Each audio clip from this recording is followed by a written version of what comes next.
যে ডিগ্রিটা দেওয়া থাকবে বা যে ডিগ্রিটা আমরা বের করে নিব সেটা রেডিয়ান এককে নিতে হবে। রেডিয়ানে নেওয়ার জন্য কি করতে হয়, যে ডিগ্রিটা দেওয়া থাকবে তাকে পাই দ্বারা গুণ করবো এবং 180 দ্বারা ভাগ করব। পাই দ্বারা গুণ করব এবং 180টা দ্বারা ভাগ করব, তাহলে আমাদের রেডিয়ানটা হয়ে যাবে। ঠিক আছে, তো যেহেতু এখানে আমাদের ওই স্পর্শক বরাবর বল প্রয়োগ করে আকার বিকৃতি ঘটেছে, তাহলে আকার বিকৃতি হচ্ছে থেটা। তো আমরা দ্বিতীয় প্রশ্নে দেখো যে অ্যালুমিনিয়ামের তৈরি যে ঘনকটা ছিল সেখানে যে বলটা প্রয়োগ করেছিলাম, করার ফলে কৌণিক সরণ হয়েছিল 0.01 ডিগ্রি। তাই আমরা অ্যালুমিনিয়াম ঘনকের উপর যে বলটা বের করতে বলেছে, আমরা দৃঢ়তার গুণাঙ্ক বা আকার গুণাঙ্কের সংজ্ঞা সূত্রটা লিখেছি। ওকে, তো সবকিছু দেওয়াই আছে, ইটার মানটা দেওয়া আছে, এই যে ইটার মানটা দেওয়া আছে 2.48 গুণ 10⁻7, এই বলটা দেওয়া আছে স্পর্শকীয় বল। আর থেটার মানটা দেওয়া ছিল 0.01 ডিগ্রি। অ্যালুমিনিয়ামের আকার গুণাঙ্ক দেওয়া আছে এত। যেহেতু আমাদের আকার গুণাঙ্ক দেওয়া আছে, সবকিছু আকার বিকৃতি দেওয়া আছে, তাই এই প্রবলেমটা কিন্তু আকার গুণাঙ্ক দিয়ে সলভ করতে হবে। ঠিক আছে, তো দ্বিতীয় ক্ষেত্রে একই জিনিস, ইস্পাতের দৃঢ়তা গুণাঙ্ক বের করতে বলেছে, বা বলেছে কোন ক্ষেত্রে দৃঢ়তা বেশি, দৃঢ়তা বেশি বা শক্তিশালী বেশি, স্থিতিস্থাপকতা বেশি, এগুলো যেটাই চাক না কেন আমরা ব্যবহার করব হচ্ছে ইয়াং এর গুণাঙ্ক, যদি আয়তন গুণাঙ্ক অথবা দৃঢ়তার গুণাঙ্ক ব্যবহার বের করার মাধ্যমে। তো এই উদ্দীপক অনুসারে যেহেতু দৃঢ়তার গুণাঙ্ক বের করা পসিবল, তাই আমরা দৃঢ়তার গুণাঙ্ক বের করছি। দৃঢ়তার গুণাঙ্ক বা আকার গুণাঙ্ক বের করার সূত্র তো এটা। এখানে একটা জিনিস দেখো, যে এখানে আমাদের সরণটা দেওয়া আছে, দেখো খেয়াল করে, 10 সেন্টিমিটার বাহু বিশিষ্ট একটি ইস্পাতের তৈরি ঘনকে উপরিতলে আকার পীড়ন সৃষ্টিকারী স্পর্শক বল এত প্রয়োগে বিপরীত তলের সাপেক্ষে তলটির 2.9 মিলিমিটার সরণ ঘটে। তার মানে এই যে C A B C D যে প্রাথমিক অবস্থাটা, আমি যদি একটু প্রাথমিক অবস্থা দেখাই, এ বি সি ডি প্রাথমিক অবস্থা, একটা ঘনক আকৃতির একটা পদার্থ। তো সি থেকে সি প্রাইমে গেছে আর ডি থেকে ডি প্রাইমে গেছে, তাহলে সরণটা কতটুকু হয়েছে, মিটারে দিয়ে এইটুকা সরণ হয়েছে, রৈখিক সরণ, সি সি প্রাইম বা ডি ডি প্রাইম। ঠিক আছে, আর যদি বলি কৌণিক সরণ হয়েছে কত, থেটা। তো এখন এই tan theta is equal two, দেখো খেয়াল করে, লম্ব ভাগ ভূমি, লম্ব কোনটা, ওই থেটার বিপরীত বাহুটা, এই যে কোণের বিপরীত বাহু লম্ব, লম্ব ভাগ ভূমি, ভূমি হচ্ছে এসি। এখান থেকে আমরা কিন্তু থেটার পরিমাণটা বের করে নিয়েছি, এই যে থেটার পরিমাণটা বের করে নিয়েছি, কৌণিক সরণটা বের করে নিয়েছি। ঠিক আছে, তাহলে এটাকে কি করতে হবে, রেডিয়ান এককে প্রকাশ করতে হবে। আমরা এখানে পাই দ্বারা গুণ করেছি, 180 দ্বারা ভাগ করেছি, দিয়ে রেডিয়ান করে নিয়েছি। নিয়ে সিমিলারলি বলের মান দেওয়া আছে, এর মানটা দেওয়া আছে। এ মানে কি, এ মানে হচ্ছে কি পৃষ্ঠতলের ক্ষেত্রফল। যেহেতু একটা তলের ক্ষেত্রফল, তলের সাপেক্ষে আরেকটা তলের আপেক্ষিক সরণ আমরা বের করছি আকার গুণাঙ্কে বা আকার বিকৃতিতে। তো এখানে আমাদের তলের এই বাহু ছিল কত, 3 সেন্টিমিটার বাহু বিশিষ্ট, সরি 10 সেন্টিমিটার বাহু বিশিষ্ট। এইটার ক্ষেত্রে, ইস্পাতের ক্ষেত্রে 10 সেন্টিমিটার মানে কি 0.1 বাহুর উপর স্কয়ার দিলে আমরা পৃষ্ঠতলের ক্ষেত্রফল পাই, তাই না? তাই আমরা এখানে স্কয়ার দিয়ে 0.1 গুণ করেছিলাম। ওকে, তারপর সেম ভাবে আমরা ইস্পাতের তারের ইয়াংয়ের দৃঢ়তার গুণাঙ্ক বের করেছি।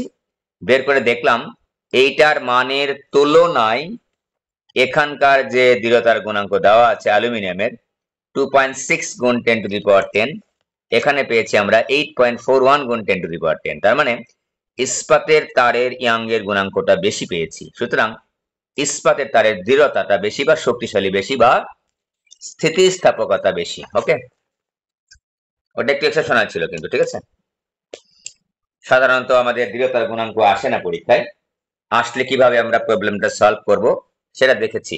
গত ক্লাসেও একটু অর্ধেক করেছিলাম, আজকে অর্ধেক বুঝিয়ে দিলাম। একটু খেয়াল করো, সচরাচর যে টাইপের প্রশ্ন আসে সেই টাইপের প্রশ্ন পরীক্ষায় একটু ঘুরিয়ে পেঁচিয়ে কিন্তু আসতেই পারে। ঠিক আছে, চিল্লাপাল্লা করে তো লাভ হবে না পরীক্ষার পরে আর। এই যে ঢাকা বোর্ডের এইবারের গণিতের প্রশ্ন সেকেন্ড পার্ট যেমন একটু উল্টাপাল্টা করে আসছে, একটু ঘুরিয়ে পেঁচিয়ে আসছে, কঠিন প্রশ্ন না কিন্তু, একটু ঘুরিয়ে দিয়েছে, অনেক কথাবার্তা হচ্ছে এখানে সেখানে, লেখালেখি হচ্ছে, লাভ তো নাই। যত যাই হোক না কেন, তোমাকে পরীক্ষা দিতে হবে, পরীক্ষায় নাম্বার তুলতে হবে, বইয়ের বাইরে তো প্রশ্ন করে নাই। সুতরাং তোমার সবকিছুই পড়তে হবে। মনে রাখবা, ফিজিক্স, গণিত, কেমিস্ট্রি এগুলো আসলে সাজেশন হয় না বেসিক্যালি। হ্যাঁ, এগুলো সাজেশন হয় না। আমরা এমন ভাবে প্রিপারেশন নিব, চ্যাপ্টারের উপর, টপিকের উপর যেভাবেই প্রশ্ন আসুক না কেন আমরা যেন অ্যান্সার করতে পারি কনফিডেন্টলি এবং কারেক্টলি। ঠিক আছে? এবং খুবই সময়টার উপর খেয়াল করে দেখবো আমরা যে সময়টা ঠিকঠাক আছে কিনা, সময়টার মধ্যে আমরা কভার করে নিব।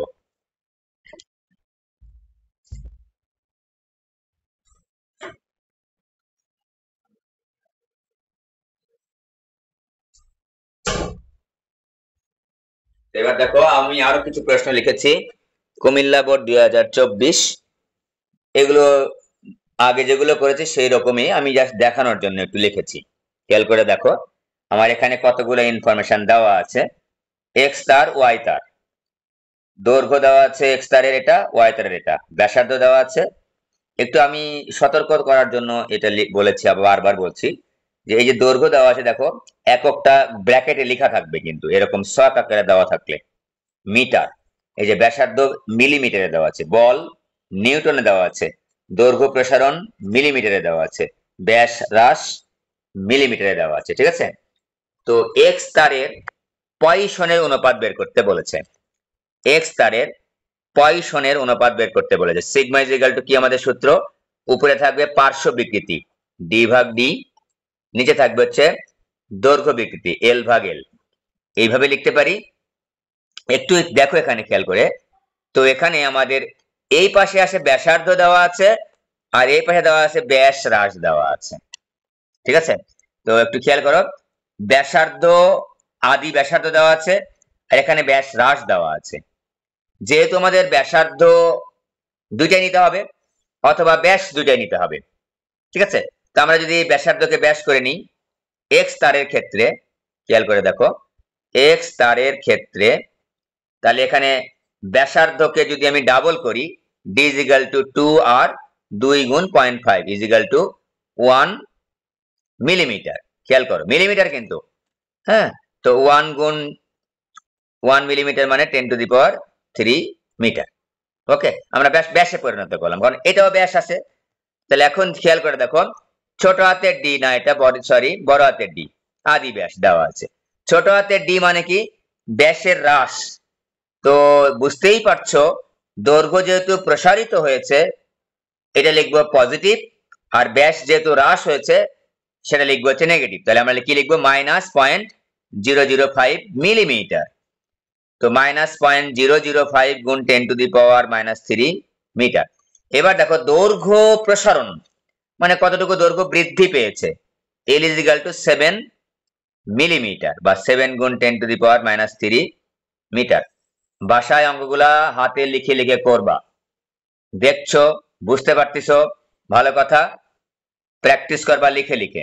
ঠিক আছে? যেটা বলছি সেটা শোনো। তাছাড়া পরীক্ষা তোমাদের নাম্বার তোমরা অনেকেই ভুলভ্রান্তি করে ফেলো। যাদের ভুলভ্রান্তি হয় না তারাও প্র্যাকটিস করবা। প্র্যাকটিস না করলে আবার ভুলভ্রান্তি হওয়া শুরু হবে। আর যাদের ভুলভ্রান্তি অলরেডি হচ্ছে ছোটখাটো, প্র্যাকটিস করলে সেই ভুলভ্রান্তিটা থাকবে না। এখন দেখো আমরা পেলাম কি? মাইনাস ডিএল ডিভাইড বাই হচ্ছে ডিএল, মাইনাস ডি এর মানটা বসাচ্ছি -0.005 গুণ 10⁻³ গুণ এল এর মান দেখো, আদি দৈর্ঘ্য হচ্ছে 0.8, আদি দৈর্ঘ্য হচ্ছে এখানে লিখি একবার লাস্টে, এল ইজ ইকুয়াল টু 0.8 মিটারে দেওয়া আছে, আমরা মিটারেই রেখে দিব, এখানে আর এখানে চেঞ্জ করতে হলো না। বড় হাতের ডি হচ্ছে 10⁻³ আর ছোট হাতের এল হচ্ছে 7 গুণ 10⁻³। এই মাইনাস এবং এই মাইনাসে প্লাস হবে। একটা কনসেপ্ট আমরা বেসিকটা একটু শিখে নিই যেন অঙ্কের উত্তর ভুল না হয়।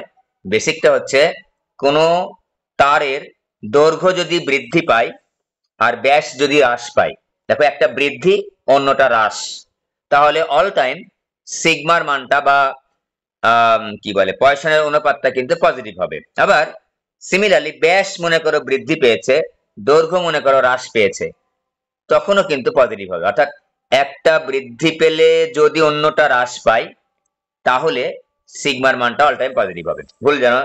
ভুল হওয়ার কোনো সুযোগ নেই। এটা হিসাব নিকাশ করলে আমাদের এই প্রবলেমটা সলভ হয়ে যাবে। এবার খেয়াল করো, পরের অংশটা আর করাবো না আমি, কারণ এই সেম ধরনের প্রবলেম আমরা পেয়েছি, আগে করেছি। খেয়াল করো যে কোন তারটি অধিক স্থিতিস্থাপক। এক্স তারের ক্ষেত্রে আমরা ইয়ং এর গুণাঙ্ক বের করবো, যা যা দরকার সবকিছু দেওয়া আছে, ব্যাসার্ধ দেওয়া আছে, ক্ষেত্রফল বের করবো আমরা পাই আর স্কয়ার দ্বারা, ঠিক আছে, সবকিছু দেওয়া আছে যা যা লাগে ইয়াং এর গুণাঙ্ক বের করতে, ঠিক আছে। Y is equal to F L ভাগে এল, এফ দেওয়া আছে, এল দেওয়া আছে, এ দেওয়া আছে, ছোট হাতের এল দেওয়া আছে, সবকিছু দেওয়া আছে। ওকে, তাহলে 4 নাম্বারটা নিজে নিজে করবা। কি বের করতে আমাদের? যদি বলে যে অধিক স্থিতিস্থাপক কিনা, অধিক শক্তিশালী কিনা, অধিক দৃঢ় কিনা, ভর বহনের ক্ষমতা কার বেশি, ঠিক আছে, তাহলে সেক্ষেত্রে আমরা কি বের করব? ইয়াং এর গুণাঙ্ক বের করবো বা স্থিতিস্থাপক গুণাঙ্ক বের করব। ইয়াং এর গুণাঙ্ক আমি স্পেসিফিক বলবো না, কারণ এখান থেকে ইয়াং এর গুণাঙ্ক বের করা যাবে। আগের অঙ্কেই কিন্তু আমরা ইয়াং এর গুণাঙ্ক বের করতে পারিনি, দৃঢ়তার গুণাঙ্ক বের করতে পেরেছি। ডাটা অনুসারে আমরা বুঝবো যে কি গুণাঙ্ক বের করতে হবে, ইয়াং এর গুণাঙ্ক নাকি আয়তন গুণাঙ্ক নাকি হচ্ছে দৃঢ়তার গুণাঙ্ক। খেয়াল করো, যে ক্ষেত্রে এই তিনটা ক্ষেত্রে আমরা একত্রে বলছি স্থিতিস্থাপক গুণাঙ্ক, যে ক্ষেত্রে স্থিতিস্থাপক গুণাঙ্কের মান বেশি সেক্ষেত্রে স্থিতিস্থাপকতা বেশি, ভার বহনের ক্ষমতা বেশি, শক্তিশালী বেশি, এরকম যা কিছু চাবে, ঠিক আছে। তাহলে এটা হচ্ছে নিজে করবা, ইয়াং এর গুণাঙ্ক বের করে নিজে করবো আমরা। কুমিল্লা বোর্ড 24 চলে গেল। এবার খেয়াল করো, এটাও মোস্ট ইম্পর্টেন্ট একটা প্রশ্ন। এই ধরনের প্রশ্ন কিন্তু দেখো বারবার আসতেছে এই চিত্র আকারে। 3 মিটার লম্বা এবং 4 মিলিমিটার স্কয়ার প্রস্থচ্ছেদের ক্ষেত্রফল, দেখো মিলিমিটার স্কয়ার দেওয়া আছে আর 3 মিটার লম্বা। এই চ্যাপ্টারের অঙ্কগুলোর ক্ষেত্রে একক পরিবর্তনটা খুবই গুরুত্বপূর্ণ, ঠিক আছে। Centimetre square, millimetre square, centimetre, millimetre, এই ধরনের মান দেওয়া থাকে, ঠিক আছে। তো এই ইউনিট চেঞ্জ যেন ভুল না হয়, ইউনিট চেঞ্জ ভুল হয়ে গেলে পুরো অঙ্কের উত্তরই কিন্তু ভুল হয়ে যাবে, বুঝতেই পারছো। এগুলো সাবধান সাবধান দেখো। এবং আমরা যখন একটা সৃজনশীল প্রশ্ন অ্যান্সার করব, সুন্দরভাবে এগুলো লক্ষ্য করব কিন্তু কোনটা কোন এককে দেওয়া আছে, আমরা কিভাবে এককটা কনভার্ট করেছি, কনভার্ট করাটা ঠিক আছে কিনা। দেখো 3 মিটার লম্বা এবং 4 মিলিমিটার স্কয়ার প্রস্থচ্ছেদের ক্ষেত্রফল বিশিষ্ট কোন ধাতব তারের এক প্রান্তে 10 কেজি ভর ঝুলানো হলে এর দৈর্ঘ্য 1% বৃদ্ধি পায়। 10% যখন আমরা বাড়াচ্ছি, কেজি যখন আমরা ভর ঝুলাচ্ছি, তখন তার দৈর্ঘ্যটা 1% বৃদ্ধি পেয়েছে। যদি আমি এরকম করে তোমাকে দেখাই, একটা তার দাগিয়ে, এই যে তারের এক প্রান্ত আমি একটা দৃঢ় অবলম্বন থেকে ঝুলিয়েছি, ঠিক আছে। তো ভর ঝুলানোর ফলে মনে করো তার দৈর্ঘ্য বৃদ্ধি এরকম হয়েছে, এই যে এইরকম 1% দৈর্ঘ্য বৃদ্ধি হয়েছে, এই 1% দৈর্ঘ্য বৃদ্ধি, এইটুকু হচ্ছে 1%, ঠিক আছে। এইটুকু হচ্ছে 1% অফ এল, ছোট হাতের এল ইজ ইকুয়াল টু 1% অফ বড় হাতের এল। এইটা হচ্ছে তোমার বড় হাতের এল, এইটুকু হচ্ছে ছোট হাতের এল, ঠিক আছে। এইটুকু হচ্ছে ছোট হাতের এল, এইটুকু দৈর্ঘ্য বৃদ্ধি পেয়েছে। এটা এল ইজ ইকুয়াল টু 0, এটা এল ইজ ইকুয়াল টু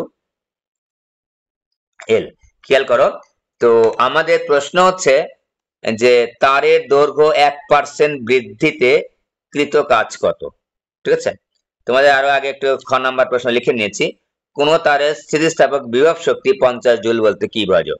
স্থিতিস্থাপক বিভব শক্তি বলতে আমরা বুঝতেছি যে স্থিতিস্থাপক বলের বিরুদ্ধে বস্তুটাকে স্মরণ করাতে কি পরিমাণ কাজ করতে হয়, ঠিক আছে, কি পরিমাণ কাজ করতে হয়, এটাই তো বিভব শক্তি। তাহলে আমার 50 জুল কাজ করতে হয়, ঠিক আছে। কত?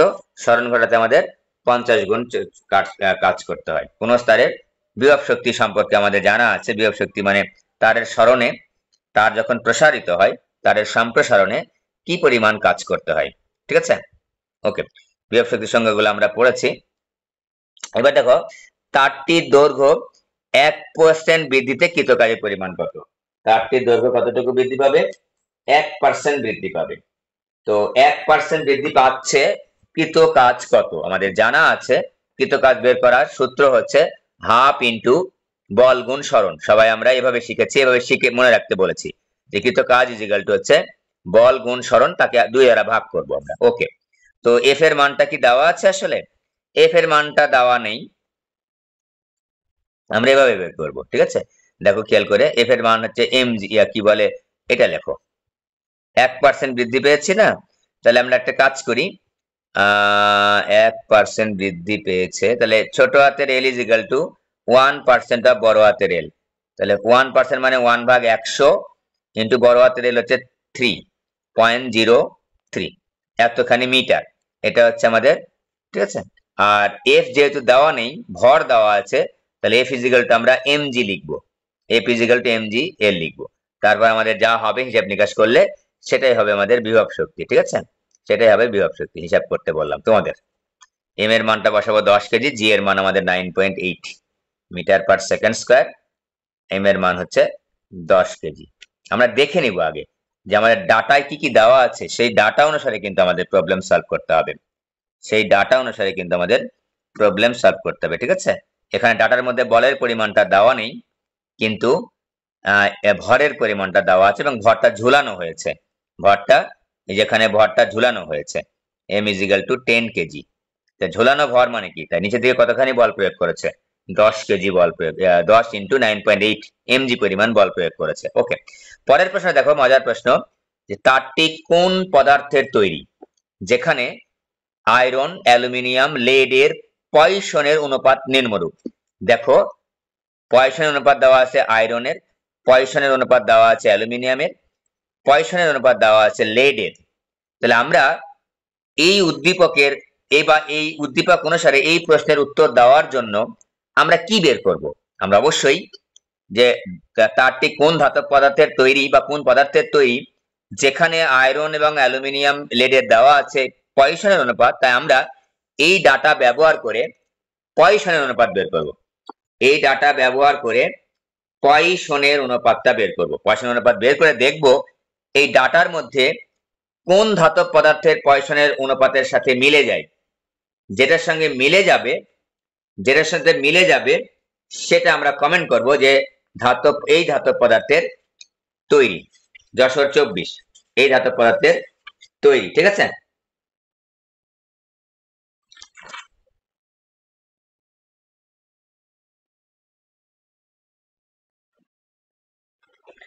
এবার দেখো, আমরা একটু এটা সলভ করছি।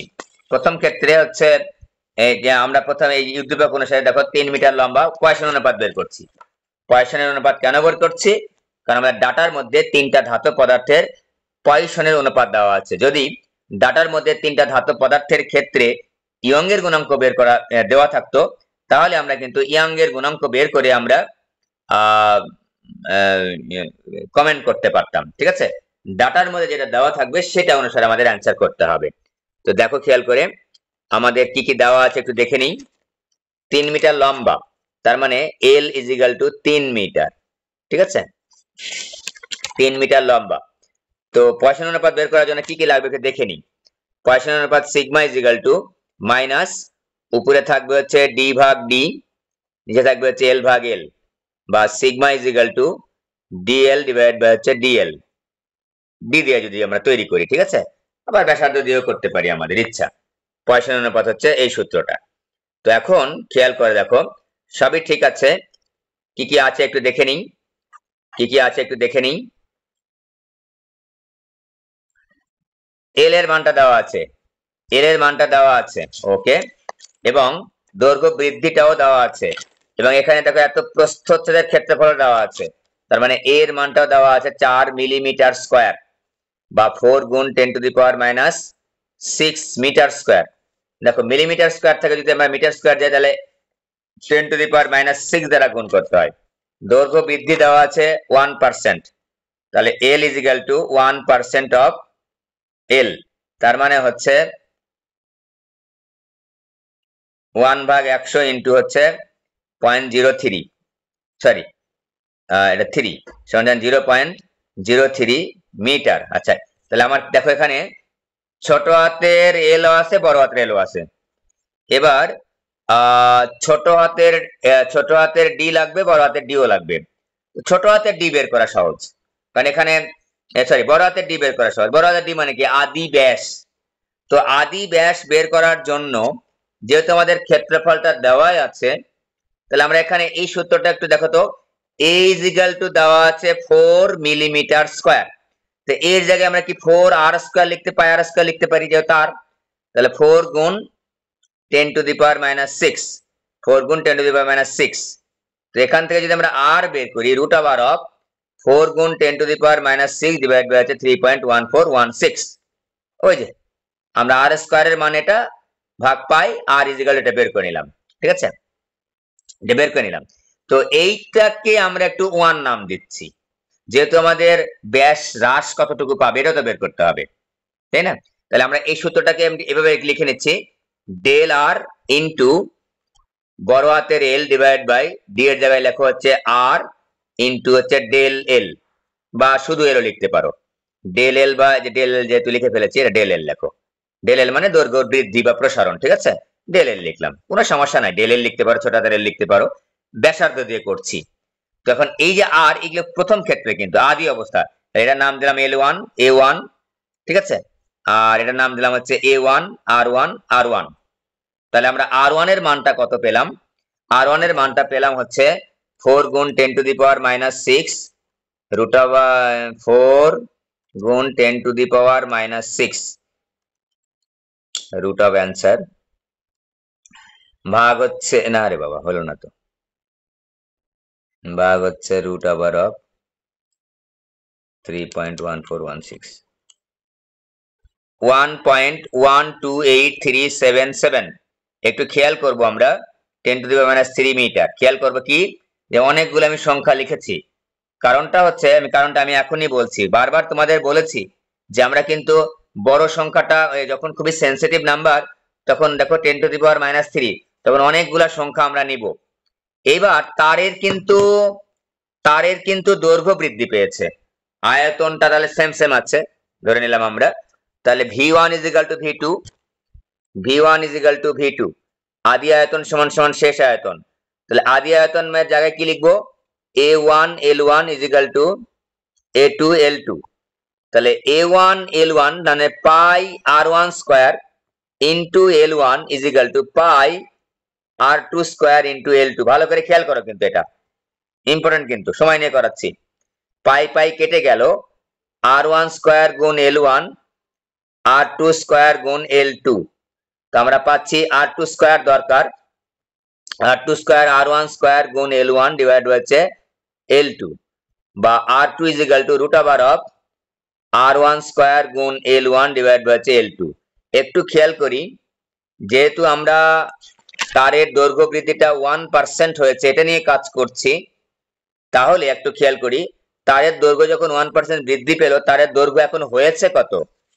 শেষ দৈর্ঘ্য l2 is equal to l1 যোগ ডেল l যা ছিল আর যতটুকু বৃদ্ধি পেয়েছে, l1 এর মান ছিল 3 প্লাস 0.03 সমান সমান 3.03। দেখো l1 মানে হচ্ছে আদি দৈর্ঘ্য, l2 মানে কিন্তু শেষ দৈর্ঘ্য বা চূড়ান্ত দৈর্ঘ্য, l2 কিন্তু দৈর্ঘ্য বৃদ্ধি না।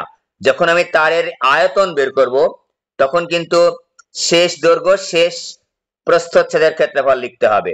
তাহলে এখন এইটাই এখানে ব্যাপার যে l2 is equal to ছিল কত? l1 ছিল 3 আর দৈর্ঘ্য বৃদ্ধি পেয়েছে হচ্ছে ডেল l পরিমাণ এটা, তাহলে এই অনুসারে কিন্তু আমাকে করতে হবে, ঠিক আছে। তো r1 এর মানটা কত পেয়েছি আমরা? r1 এর মান পেয়েছি 1.12837778 গুণ 10 to the power minus 3 তার উপর হোল স্কয়ার, আর l1 এর মানটা পেয়েছি আমরা 3 ডিভাইড বাই l2 এর মান হচ্ছে 3.03। তাহলে আমরা কিন্তু r2 এর মানটা পেয়ে যাব। অলরেডি আমরা এখানে তুলে রেখেছি, এটার উপর স্কয়ার দিলাম, গুণ দিলাম হচ্ছে 3, ভাগ দিলাম হচ্ছে 3.03। একেবারে সেনসিটিভ নাম্বার, বুঝতেই পারছো, 1.1 কি রে ভুল হলো নাকি? r1 স্কয়ার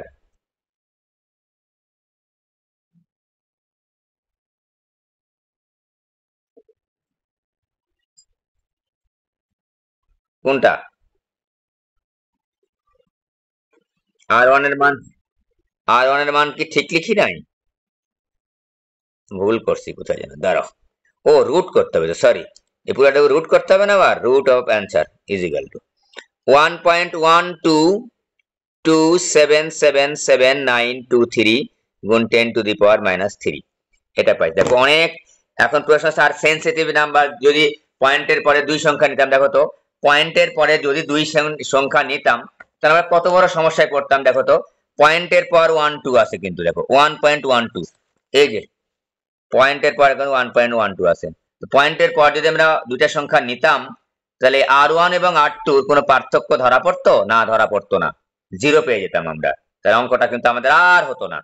সুতরাং আমরা সেন্সিটিভ নাম্বার হোক আর বড় নাম্বার হোক আর ছোট নাম্বার হোক, একটু বেশি সংখ্যা নিব, ঠিক আছে? তাহলে আমাদের তো ভুল হওয়ার সম্ভাবনা নেই। দেখো কথা একেবারে ক্লিয়ার, যে বেশি পয়েন্টের পর অনেকগুলো সংখ্যা যদি নিই, ক্যালকুলেটরে যেটা আসবে 5টা 6টা, তাহলে আমাদের যে কোনো ক্ষেত্রেই ভুল হওয়ার সম্ভাবনা নাই।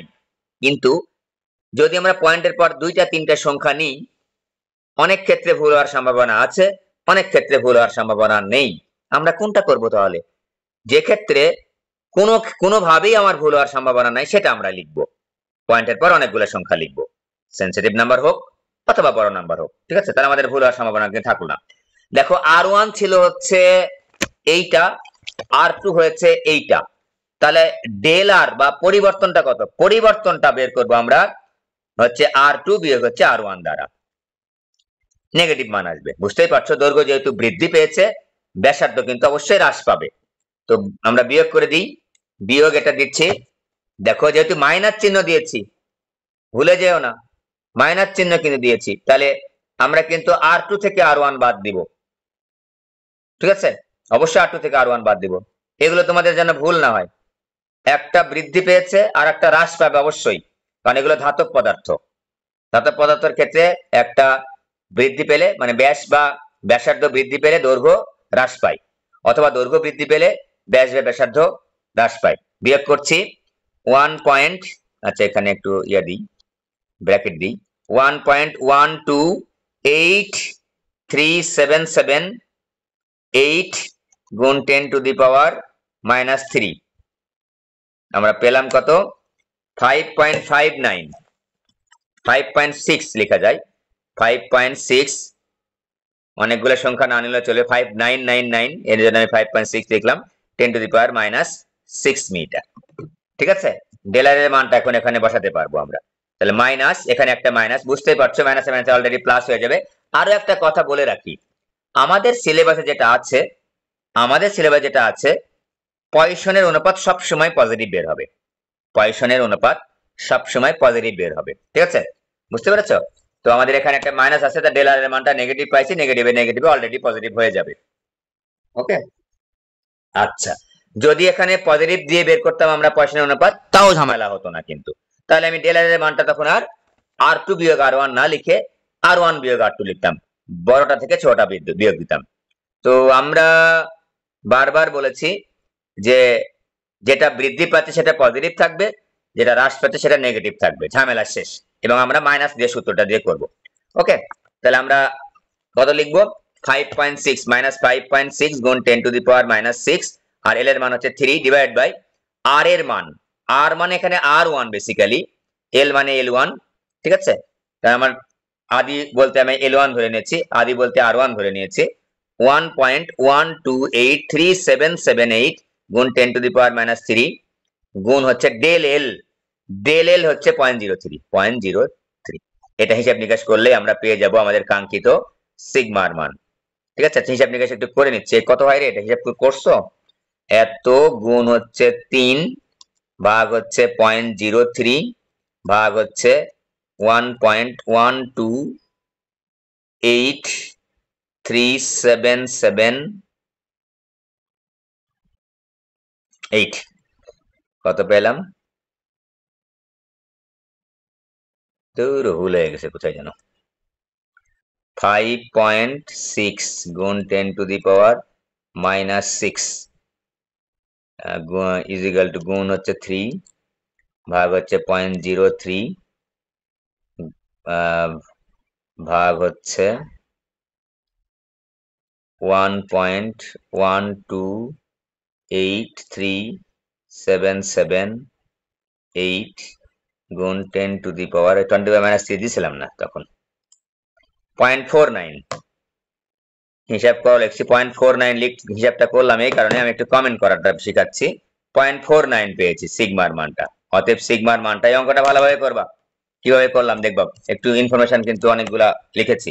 0.49 আমরা পেয়েছি, দেখো তো সিগমার মানটা 0.49 চার্টের মধ্যে কার সাথে মিলে, লেডের সাথে মিলে যায়। এখানে একটা কথা বলে রাখার মতো আছে, সেটা হচ্ছে যদি এখানে আমাদের 0.49 না এসে 0.48, 0.47 বা 0.5 আসতো, তবুও আমরা লেডি বলতাম, কাছাকাছি যেটা থাকবে তার সাথে আমরা বলতাম। ঠিক আছে, যেহেতু আমাদের মোটামুটি মিলে গেছে, আমরা বলবো অতএব উদ্দীপকের তারটি লেড ধাতু দিয়ে তৈরি। লেড ধাতু দিয়ে তৈরি, তারটি লেড ধাতু দিয়ে তৈরি। ঠিক আছে, যেহেতু সিগমাটা আমার মিলে গেছে, সময় নিয়ে করালাম। ওকে, এবার দেখো পরের প্রশ্নে চলে আসো। বরিশাল 24, একটু ঘুরায় প্রশ্ন করা হয়েছে এখানে। তোমাদের অনলাইনে অনেকগুলা প্রবলেম সলভ করালাম, মানে প্যাচ যুক্ত গুলো কিন্তু করাইলাম। ঠিক আছে, অনেকগুলো প্রবলেমই সলভ করিয়েছি। ওকে, একটি তারের আদি দৈর্ঘ্য হচ্ছে 826 সেন্টিমিটার, 826 সেন্টিমিটার এবং ব্যাস হচ্ছে 4 মিলিমিটার। আদি দৈর্ঘ্য দেওয়া আছে, ব্যাস দেওয়া আছে, তারের ইয়ংয়ের গুণাঙ্ক দেওয়া আছে। তারটির দৈর্ঘ্য 2 মিলিমিটার বৃদ্ধি করতে প্রয়োজনীয় ভর যুক্ত করা হলো। তারটির দৈর্ঘ্য কতখানি বৃদ্ধি করেছে? 2 মিলিমিটার বৃদ্ধি করেছে, প্রয়োজনীয় ভর যুক্ত করা হলো। প্রশ্ন হচ্ছে যে এই প্রয়োজনীয় ভরের পরিমাণটা যে কতটুকু ভর আমরা যুক্ত করেছিলাম সেটাই বের করতে বলেছে। m is equal two what? ঠিক আছে, তাহলে আমরা y এর মানটা দেওয়া আছে 2 গুণ 10 to the power 11 newton per metre square, আর তারের দৈর্ঘ্য বৃদ্ধি পেয়েছে হচ্ছে 2 মিলিমিটার। তাহলে l is equal to 2 millimetre, 2 গুণ 10 টু দি পাওয়ার -3 মিটার। আর তার আদি দৈর্ঘ্য হচ্ছে 826 সেন্টিমিটার বা 8.26 মিটার। সবগুলো আমরা এসআই এককে বের করে নিব। তারের ব্যাস দেওয়া আছে r ইজ ইকুয়াল টু 4 ভাগ হচ্ছে 2 মিলিমিটার বা 2 মিলিমিটার। 2 মিলিমিটারকে আমরা লিখবো 2 গুণ 10 টু দি পাওয়ার -3 মিটার। ব্যাস বের করে নিলাম এই কারণেই যে আমাদের ক্ষেত্রফল বের করতে হবে। ঠিক আছে, তো একটু খেয়াল করে দেখি যে আমাদের y ইজ ইকুয়াল টু কি, উপরে থাকবে হচ্ছে fl, নিচে থাকবে হচ্ছে al। যদি মনে না থাকে তাহলে কি লিখবা? উপরে লিখবা এভাবে পীড়ন, নিচে লিখবো আমরা বিকৃতি। লাস্ট পর্যন্ত আমরা কি পাবো? fl ডিভাইড বাই al পাবো। f এর মানটা যেহেতু আমাদের বের করতে বলেছে mg, m বের করতে বলেছে, তাই আমরা f এর জায়গায় mg লিখবো ডিভাইড বাই al লিখবো। তো এখান থেকে আমরা m এর মানটা বের করে নিব। ঠিক আছে, m ইজ ইকুয়াল টু কত? y এর জায়গায় পাই আর স্কয়ার লিখতে চাচ্ছিলাম, mgl ডিভাইড বাই হচ্ছে পাই আর স্কয়ার l। তাহলে y into pi R square l divide by হচ্ছে g ইনটু বড় হাতের l। দেখো আমাদের y এর মানটা জানা আছে, পাই এর মান জানা আছে, r এর মানটা আমার জানা আছে, ছোট হাতের l এর মানটা জানা আছে, g এর মান 9.8, বড় হাতের l এর মানটাও জানা আছে। সুতরাং এখানে বসিয়ে দিলেই আমাদের ভরটা বের হয়ে যাবে। হিসাব নিকাশ তোমরা করে নিবা। ঠিক আছে, ওকে, এটা গেল। দেখো তো তারটির দৈর্ঘ্য 2 মিলিমিটার বৃদ্ধি করাতে ব্যাস 0.02 মিলিমিটার হ্রাস পাওয়া যাবে কিনা, হ্রাস পাওয়া সম্ভব কিনা, এই ধরনের প্রশ্নে আমরা সিগমা বের করব। এই ধরনের প্রশ্নে আমরা সিগমা বের করবো যে এটা এত বৃদ্ধি পেলে এত হ্রাস পাওয়া সম্ভব কিনা। ঠিক আছে, সিগমা বের করব। তো সিগমা বের করার জন্য আমাদের কি কি লাগবে? সিগমা বের করার জন্য আমাদের মাইনাস ডি ভাগ ডি আর নিচে এল ভাগ L minus DL divide by হচ্ছে ডিএল মাইনাস। দেখো তো আমাদের তারের দৈর্ঘ্য বৃদ্ধি করেছে 2 মিলিমিটার, তাহলে এল এর মান হচ্ছে 2 মিলিমিটার সমান সমান 2 গুণ 10 টু দি পাওয়ার -3 মিটার। আর ছোট হাতের ডি ব্যাস হ্রাস, দেখো তো 0.02 মিলিমিটার, ব্যাস হ্রাস যেহেতু বলেছে সেহেতু মাইনাস লিখবো আমরা মাইনাস 0.02 মিলিমিটার। তো এখান থেকে আমরা পাবো মাইনাস 0.02 গুণ 10 to the power -3 meter. D আর ডি পেলাম। আর কি কি দেওয়া আছে? আমাদের আদি দৈর্ঘ্য দেওয়া আছে এল ইজ ইকুয়াল টু 826 সেন্টিমিটার, তো এখান থেকে আমরা পাবো 8.26 মিটার। আর কি দেওয়া আছে? আর লাগবে আমাদের হচ্ছে বড় হাতের ডি, তারের আদি ব্যাস, তারের আদি ব্যাস দেওয়া আছে 4 মিলিমিটার, তাহলে আমরা 4 মিলিমিটার লিখলাম।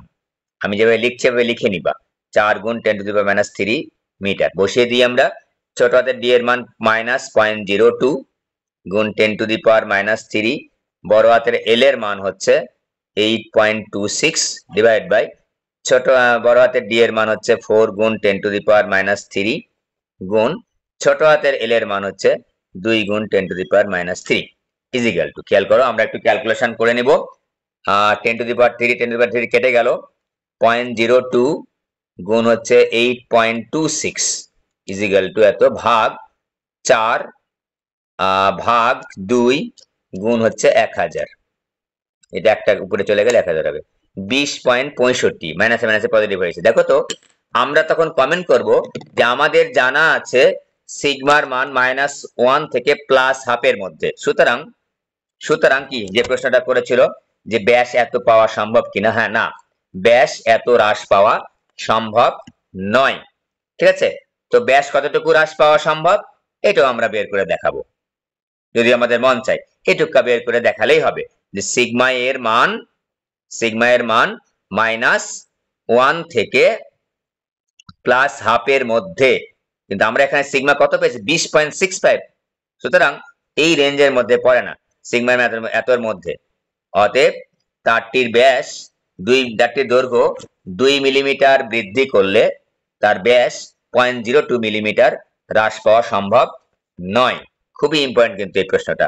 তখন প্রশ্ন হচ্ছে স্যার আমি যেটা অন্যভাবে করতে পারি না, অবশ্যই করতে পারি। অন্যভাবে কিভাবে করব, আমরা ব্যাস কতটুকু হ্রাস পাবে সেটা বের করতে পারি। তো ব্যাস কিভাবে কতটুকু হ্রাস পাই সেটা মাত্র করা শিখিয়েছি, এই যে আয়তন এরকম করে করে আদি আয়তন শেষ আয়তন করে করে এরকম করে আমরা ওই যে বিয়োগ করে, কিন্তু আগে আদি ব্যাসার্ধ আদি ব্যয় ওটা বের করে বিয়োগ করে ফেলবো, শেষ ব্যাসার্ধ থেকে আদি ব্যাসার্ধ বিয়োগ করে আমরা 2 দ্বারা গুণ করলে কিন্তু ব্যাস পেয়ে যাব। এটা কিন্তু ব্যাসার্ধের হ্রাস বের করেছি আমরা। ব্যাসের হ্রাস যদি বের করতে চাই তাহলে এটাকে 2 দ্বারা গুণ করতে হবে। জানি আমরা যে ব্যাস এবং ব্যাসার্ধের মধ্যে সম্পর্কটা কি, ব্যাসার্ধকে 2 দ্বারা গুণ করলে আমরা ব্যাস পেয়ে যাই। তাহলে বরিশাল বোর্ডের এই প্রশ্নটা কিন্তু মোস্ট ইম্পর্টেন্ট, আমরা সিগমা বের করার মাধ্যমে করতে পারি, অথবা সরাসরি আমরা ব্যাস কতটুকু হ্রাস পাবে এটার মাধ্যমে করতে পারি। অলরেডি দুই ভাবে করতে পারি, ঠিক আছে। তো এইটা দিয়ে করাও ভালো, ওটা দিয়ে করাও ভালো, ঠিক আছে। তো আমাদের একটা কথা কি, এই টুকরা করে আরেকবার ওই টুকরা করে ফেলবো, তাহলে আমাদের সুবিধা হবে, ঠিক আছে। তাহলে আমাদের নাম্বারটা ফুলফিল নাম্বার পাবো আমরা, যদি সময় থাকে আর কি। সময় না থাকলে একভাবে করলেই হবে।